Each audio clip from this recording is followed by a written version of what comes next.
Pse doli Edi? Kjo është pyetja që shumë kush po ja bën vetes pas largimit të tij nga shtëpia e Big Brother Kosova.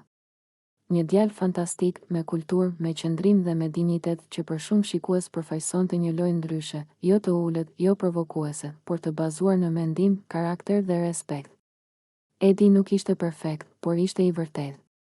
Dhe ndoshta pikërisht kjo e bëri të pambrojtur në një lojë ku shpesh fiton ai që provokon më shumë, jo ai që mban nivel. Edi u krahasua shpesh si një luan, i fortë në qëndrim dhe i drejtë në fjalë, por një luan që ra prej një provokimi të vazhdueshëm, të vogël në dukje, por të rrezikshëm në efekt. Një mjush i vogël që nuk e mundi me forcë apo argument, por me gërryrje të vazhdueshme përmes fjalëve ofenduese, nënçmuese dhe provokimeve të ulta.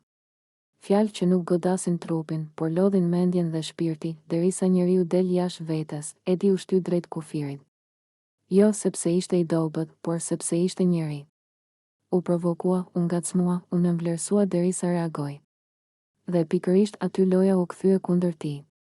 Një moment reagimi u përdor për ta nxjerrë jashtë, duke harruar gjithë rrugëtimin e tij, gjithë qëndrimin, gjithë respektin që kishte treguar deri atëherë. Shumë kush mendon se Edi duhet të qëndronte në shtëpi.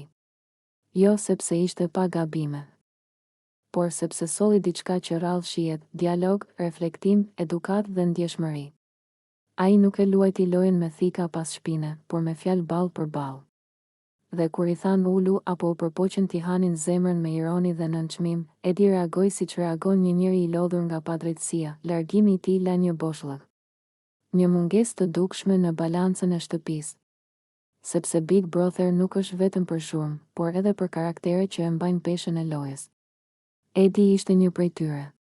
Ai nuk u largua si humbës, u largua si dikush që u përball me një lojë të padrejtë, ku provokimi fitoi mbi vlerën. Në fund, pyetja mbetet: a duam të shohim brenda shtëpisë njerëz që ndërtojnë apo njerëz që